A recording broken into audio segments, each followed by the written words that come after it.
Hello friends, welcome to a new video. ഇന്നൊരു unboxing video ആണ് നമ്മൾ ചെയ്യുന്നത്. അൺബോക്സിങ് ചെയ്യുന്ന ഒരു ആക്ഷൻ ക്യാമറയാണ്. ഇതിൻ്റെയാണ് SJCAMൻ്റെ SJ8 Pro എന്ന് പറഞ്ഞ ഒരു മോഡലിൻ്റെ. ഈ SJ8 സീരീസിൽ 3 മോഡൽസ് വരുന്നുണ്ട്. ഒന്ന് SJ8 Air, SJ8 Plus, SJ8 Pro. SJ8 Pro ആണ് ഇതിൽ ഏറ്റവും ഹൈ എൻഡ് മോഡലായിട്ട് വരുന്നത്. നമ്മളിന്ന് അൺബോക്സിങ് ചെയ്യുന്നത് SJ8 Proൻ്റെ ആണ്. ഇതിന് നമുക്ക് രണ്ട് വേരിയൻസിൽ വരും. പ്രോ തന്നെ ക്യാം ഓൺലി ആയിട്ട് വരും, ഒന്ന് ബിഗ് ബോക്സ് ആയിട്ട് വരും. ഇത് ഒരു ബിഗ് ബോക്സ് ആണ്. അപ്പോൾ രണ്ടും തമ്മിലുള്ള ഡിഫറൻസ് വരുന്നത് എന്താണെന്ന് വെച്ചാൽ, ക്യാം ഓൺലി ആകുമ്പോൾ അതിൽ ക്യാമറ മാത്രമേ ഉണ്ടാവുള്ളൂ, വേറെ ആക്സറീസ് ഒന്നും ഉണ്ടാവില്ല. ഈ ബിഗ് ബോക്സ് ആകുമ്പോൾ ക്യാമറേൻ്റെ കൂടെ നമുക്ക് അത്യാവശ്യം വേണ്ട കുറച്ച് ആക്സറീസും കൂടി ഇതിൻ്റെ കൂടെ വരും. ഇത് ഞാൻ വാങ്ങിയിട്ടുള്ളത് ബാങ്good നിന്നാണ്. ബാങ്good നിന്ന് ഇതിന് വാങ്ങിയപ്പം ഷിപ്പിംഗ് ചാർജ് അടക്കം 17,000 ആയിരുന്നു ആയിട്ടുണ്ടായിരുന്നു വാങ്ങിയ ടൈമിൽ.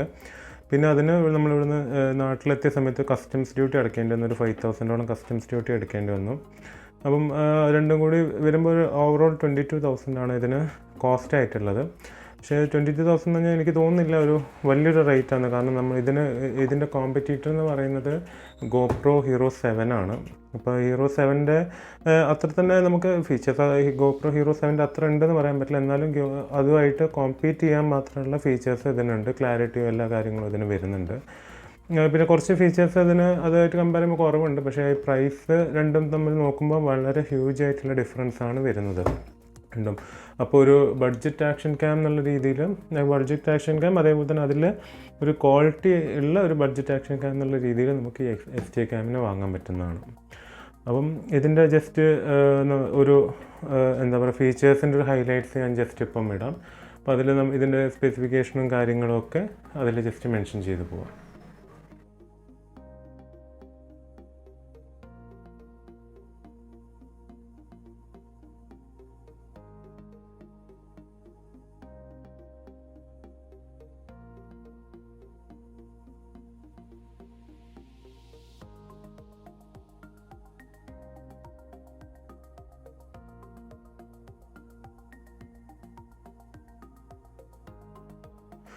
പിന്നെ ഇതിൻ്റെ ബോക്സിൽ നമുക്കൊരു ഓവറോൾ ലുക്ക് എടുക്കാം. ഇതിൻ്റെ ജസ്റ്റ് ഫ്രണ്ട് പോർഷനിൽ നമുക്ക് ഇതിനകത്ത് ക്യാമറ കാണാം.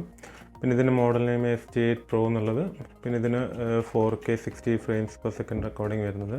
പിന്നെ ഇതിൻ്റെ ചിപ്സെറ്റ് എന്ന് പറയുന്നത് Umbrella H22 S85 ചിപ്സെറ്റാണ് ഇതിന് വരുന്നത്.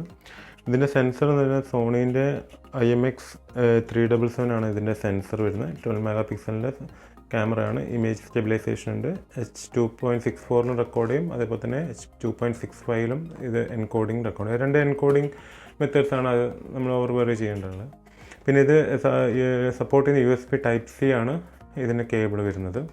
പിന്നെ ഇതിൻ്റെ സൈഡിൽ നോക്കുകയാണെങ്കിൽ ഇതിനകത്ത് വരുന്നത് ഈ ബോക്സിൽ എന്തൊക്കെയാണ് ഇൻക്ലൂഡഡ് എന്നുള്ളതാണ് ജസ്റ്റ് കാണിക്കുന്നത്.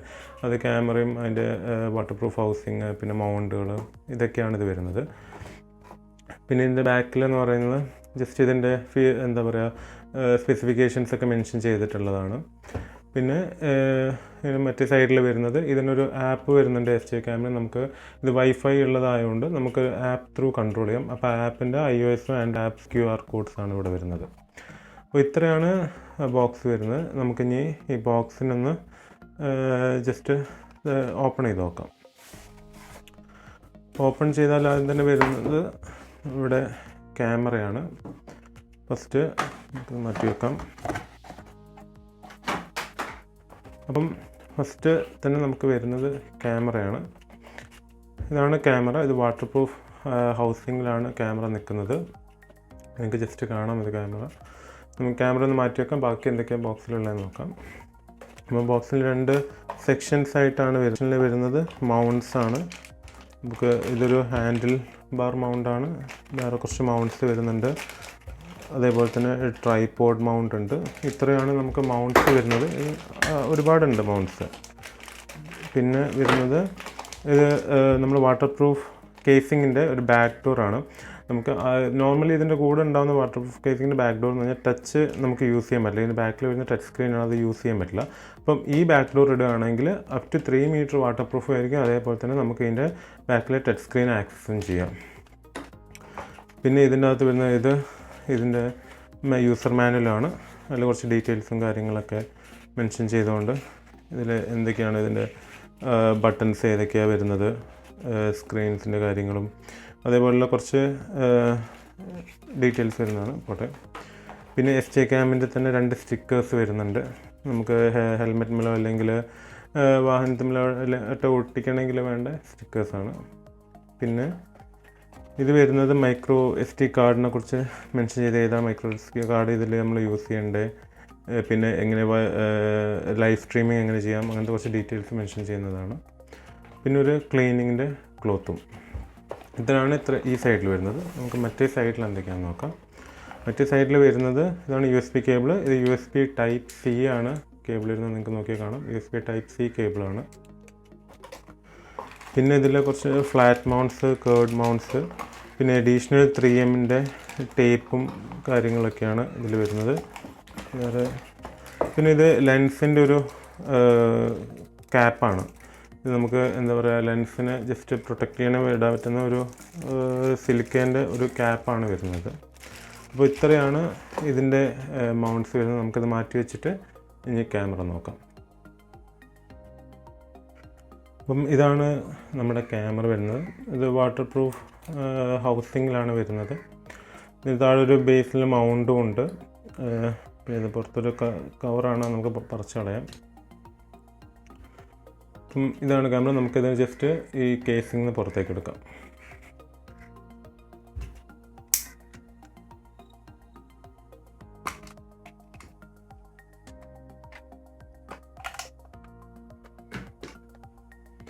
അപ്പം ഇതാണ് നമ്മുടെ ക്യാമറ. ഇത് ഫ്രണ്ട് ഡിസ്പ്ലേ ആണ്. ഇതിന് മുകളിലുള്ള കവറിങ് നമുക്ക് എടുത്ത് കളയാം.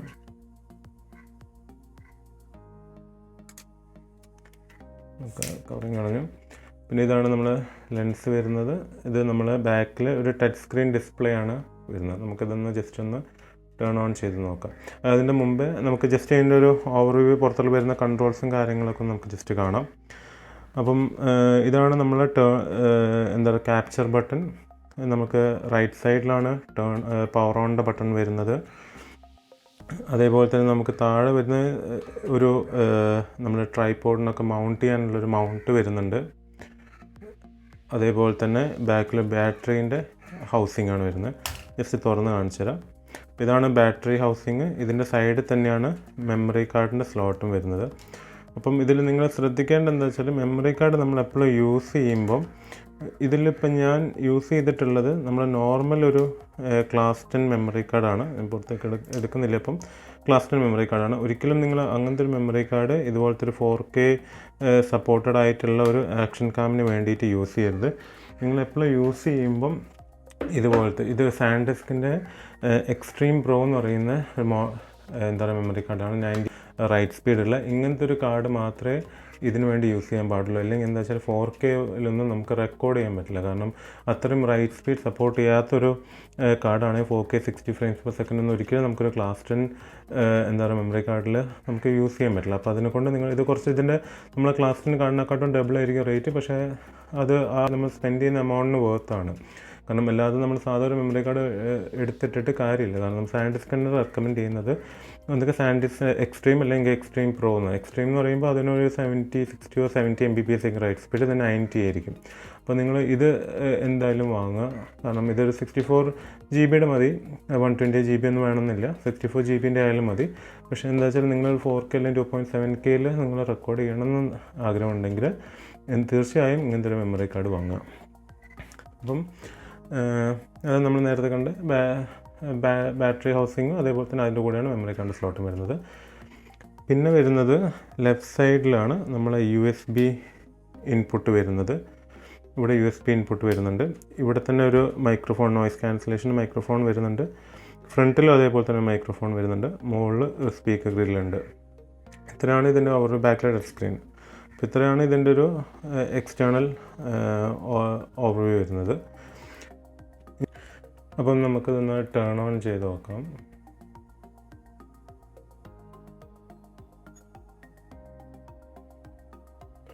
ഓക്കെ, അപ്പം ഇതാണ് ടേൺ ഓൺ ചെയ്ത് വരുമ്പോഴുള്ള ഇൻ്റർഫേസ് വരുന്നത്. അപ്പം ഇതിന് താഴെ നിന്ന് നമുക്കാണ് നോട്ടിഫിക്കേഷൻ ലൈറ്റ് ഉണ്ട്. അതുപോലെ തന്നെ ഇവിടെ ലോ ബാറ്ററിൻ്റെയും റെക്കോർഡിങ്ങിൻ്റെയൊക്കെ നോട്ടിഫിക്കേഷൻ ഇവിടെ വരും. അതേപോലെ തന്നെ സൈഡിൽ പവർ ഓൺ ബട്ടൻ്റെ മുകളിൽ നോട്ടിഫിക്കേഷൻ ഉണ്ട്. ഫ്രണ്ടിലെ ഡിസ്പ്ലേ ആണ്. ഡിസ്പ്ലേയിൽ റെക്കോർഡിംഗ് ടൈം, ഡേറ്റ്, എത്ര മെമ്മറി ബാക്കിയുണ്ട്, ഇതൊക്കെ കാണിക്കും. അതേപോലെ തന്നെയുള്ള റെക്കോർഡിങ്ങും പവർ ഓണിൻ്റെയും നോട്ടിഫിക്കേഷൻ വരും. മുകളിലും അതേപോലെ തന്നെ ക്യാപ്ചർ ബട്ടണിനുള്ള നോട്ടിഫിക്കേഷൻ ഉണ്ടാവും. ഇതൊക്കെ നമുക്ക് ടേൺ ഓഫ് ചെയ്യാനുള്ള ഓപ്ഷൻ കൂടിയുണ്ട്. നമുക്ക് ബാറ്ററി കൺസേം വേണ്ടി ഇത്രയും ഡീറ്റെയിൽസ് നമുക്ക് ടേൺ ഓഫ് ചെയ്ത് വെക്കാം. പിന്നെ നമ്മൾ എന്തൊക്കെയാണ് ഇതിൽ റെക്കോർഡിംഗ് മോഡ്സ് വരുന്നതെന്ന് നോക്കാം. ഇതിൽ വരുന്ന ഒന്ന് വീഡിയോ ആണ്. വീഡിയോ ഉണ്ട്, വീഡിയോ ടൈം ലാപ്സ് ഉണ്ട്, സ്ലോ മോഷൻ ഉണ്ട്, ഫോട്ടോ ലാപ്സ്, ബേഴ്സ് മോഡ്, ഇതൊക്കെ നിങ്ങൾക്ക് നോർമലായിട്ട് അറിയുന്ന കാര്യങ്ങളായിരിക്കും. Photo plus mode, video plus photo, car mode, live. ഇതിൽ കാർ മോഡ് എന്ന് പറഞ്ഞിട്ടുണ്ടെങ്കിൽ നമുക്ക് ഈ ക്യാമറേൻ്റെ ഡാഷ് ക്യാം ആയിട്ടും കൂടി യൂസ് ചെയ്യാനുള്ളൊരു ഓപ്ഷൻ ഉണ്ട്. അതിനാണ് കാർ മോഡ്. അപ്പോൾ എന്താ വെച്ചാൽ നമ്മൾ കാറിലെ പ്ലഗ് പോയിൻ്റായിട്ട് കണക്ട് ചെയ്ത് കഴിഞ്ഞിട്ടുണ്ടെങ്കിൽ ഇഗ്നീഷൻ ഓൺ ആവുന്ന സമയത്ത് ഓട്ടോമാറ്റിക് ക്യാമറ ഓണായിട്ട് റെക്കോർഡ് ചെയ്യാൻ തുടങ്ങും. ഈ ലൈവ് മോഡ് എന്ന് പറഞ്ഞാൽ നമുക്ക് വൈഫൈ ത്രൂ നമ്മൾ ഫോണായിട്ട് പെയർ ചെയ്തിട്ട് ഫേസ്ബുക്ക്, യൂട്യൂബ് ഇതിലേക്കൊക്കെ ലൈവ് സ്ട്രീമിംഗ് ചെയ്യാൻ വേണ്ടിയിട്ടുള്ള ഓപ്ഷനാണ്. ബാക്കിയൊക്കെ നോർമലി വരുന്നത്. അതിൽ നമുക്ക് വീഡിയോയിൽ എന്തൊക്കെ മോഡ്സാണ് വരുന്നതെന്ന് നോക്കാം, അല്ലെങ്കിൽ ഏതൊക്കെ റെക്കോർഡിംഗ് ഫോർമാറ്റ്സ് വരുന്നത്. ഇത്രയാണ് വരുന്നത്. 4K വരുന്നുണ്ട്, 4K അൾട്ര, 2.7K, 1440, 1080 അൾട്ര, 720. ഇത്രയാണ്. ഇതിൽ 4K തന്നെ 60 ഫ്രെയിം. ഇതാണ് അതിൻ്റെ ഹയസ്റ്റ് റെക്കോർഡിംഗ് ഉള്ള 4K 60 ഫ്രെയിംസ് പെർ സെക്കൻഡ്. ഇത് പക്ഷേ ഇത് യൂസ് ചെയ്യണം 4K അല്ലെങ്കിൽ 2.7K നമുക്ക് യൂസ് ചെയ്യണമെന്നുണ്ടെങ്കിൽ നമ്മളൊരു എന്താ പറയുക, എക്സ്ട്രീം പ്രോ അല്ലെങ്കിൽ 90 Mbps 70 Mbps റൈറ്റ് സ്പീഡുള്ള ഒരു മെമ്മറി കാർഡ് എന്തായാലും യൂസ് ചെയ്യണം. പിന്നെ ഇതിൽ ഇമേജ് സ്റ്റെബിലൈസേഷൻ വരുന്നുണ്ട്. പക്ഷേ അത് ഇമേജ് സ്റ്റെബിലൈസേഷൻ വരുന്നത് 1080p മാത്രമേ ഉള്ളൂ. അപ്പോൾ നിങ്ങൾക്ക് ഓണാക്കിയേക്കാം. 1080p ഓണാക്കി കഴിഞ്ഞിട്ടുണ്ടെങ്കിൽ നമുക്കിവിടെ സെറ്റിങ്സിൽ പോയിട്ട് നമുക്ക് ഇതാണ് സെറ്റിങ്സിൽ വരുന്നത്. ഇതിൽ നമുക്ക് ഇമേജ് സ്റ്റെബിലൈസേഷൻ്റെ ഒരു ഓപ്ഷൻ വരും. ഞാൻ കാണിച്ചു തരാം. അത് ഇതിൽ പവർ ഓൺ, ഗൈറോ സ്റ്റെബിലൈസേഷൻ. ഇതിപ്പോൾ ഓഫാണ്. ഓണായി കഴിഞ്ഞിട്ടുണ്ടെങ്കിൽ നിങ്ങൾക്ക് മുകളിലൊരു നോട്ടിഫിക്കേഷൻ കാണാം. അത് എന്താ പറയുക, ഇമേജ് സ്റ്റെബിലൈസേഷൻ ഓണാന്നുള്ളത്. ഇത് ഞാനിപ്പോൾ തിരിച്ച് 4Kയിലേക്ക് ആക്കിയിട്ടുണ്ടെങ്കിൽ അത് പോവും. കാരണം 4Kയിൽ ഇമേജ് സ്റ്റെബിലൈസേഷൻ സപ്പോർട്ടഡ് അല്ല. അപ്പോൾ പിന്നെ ഇതിൽ സെറ്റിങ്സിൽ വരുന്നത് language settings, wifi on off ആക്കാനുള്ള, വൈഫൈ ഫ്രീക്വൻസി സെറ്റ് ചെയ്യാനുള്ള, ഇതൊക്കെ നോർമലി വരുന്ന LCD ടൈമർ ഓഫ് ആക്കാനുള്ള. പിന്നെ അതേപോലെ തന്നെ ഇതിൽ നമ്മൾ പറഞ്ഞ ഫ്രണ്ടിൽ ഡിസ്പ്ലേ വരുന്നുണ്ട്. അത് നമുക്ക് ഓൺ ഓഫ് ആക്കാനുള്ള ഓപ്ഷൻ ഉണ്ട്. ഇവിടെ ഞാനത് ഓഫ് ആക്കി കഴിഞ്ഞിട്ടുണ്ടെങ്കിൽ ഫ്രണ്ട് ഡിസ്പ്ലേ ഓഫായി. അതേപോലെ തന്നെ ഇതിന് നോട്ടിഫിക്കേഷൻ, ഇൻഡിക്കേഷൻ ലൈറ്റ്സ് നമുക്ക് കംപ്ലീറ്റ് ആയിട്ട് ടേൺ ഓഫ് ചെയ്യാം. അപ്പം ഇൻഡിക്കേഷൻ ലൈറ്റ്സ് കംപ്ലീറ്റ് ആവും. ഇതെന്ന് വെച്ചാൽ നമുക്ക് ചാർജ് കൺസേർവ് ചെയ്യണമെങ്കിലുള്ള ഓപ്ഷൻസാണ് വരുന്നത്. പിന്നെ LCD ടൈം ഔട്ട് എത്രയാണ്, പിന്നെ ഫ്രണ്ട് ഡിസ്പ്ലേ നേരത്തെ എനിക്ക് പറഞ്ഞു. പിന്നെ കീപാഡ് ടോൺസ് ഓൺ ഓഫ് ആവാൻ, auto rotate, brightness, colour temperature, ഇത്രയും കാര്യങ്ങൾ മാറ്റാനുള്ള ഓപ്ഷൻസ് ഇതിൻ്റെ. അതേപോലെ തന്നെ ഇതിൻ്റെ യൂസർ ഇൻ്റർഫേസ്, ഇതിപ്പം നിൽക്കുന്നത് SJCAMൻ്റെ യൂസർ ഇൻ്റർഫേസാണ്. ഇത് മാറ്റി നമുക്ക് ക്ലാസിക് യൂസർ ഇൻ്റർഫേസൊക്കെ ഇപ്പോൾ സാധാ ഒരു ഇൻ്റർഫേസിലേക്ക് മാറും ഇത്. പിന്നെ അതേപോലെ തന്നെ ഇതിൽ വരുന്നുണ്ട് white balancing, power on record. ഇത് ഓൺ ആകുമ്പോൾ തന്നെ ഡയറക്റ്റ്ലി റെക്കോർഡിംഗ് സ്റ്റാർട്ട് ചെയ്യണോ, പിന്നെ colour profile, metering mode, centre ആണോ, സ്പോട്ട് ആണോ, അത് ക്യാമറ യൂസ് ചെയ്യുന്നവർക്ക് അറിയുണ്ടാവും എന്തൊക്കെയാണെന്നുള്ളത്. ഗൈറോ സ്റ്റെബിലൈസേഷൻ, എൻകോഡിങ് നമുക്ക് H.264 ഉണ്ട്, H.265 ഉണ്ട്. രണ്ടും നമ്മൾ ഡിഫറൻസ് എന്താ വെച്ചാൽ H.265 കുറച്ചും കൂടി പുതിയതാണ്.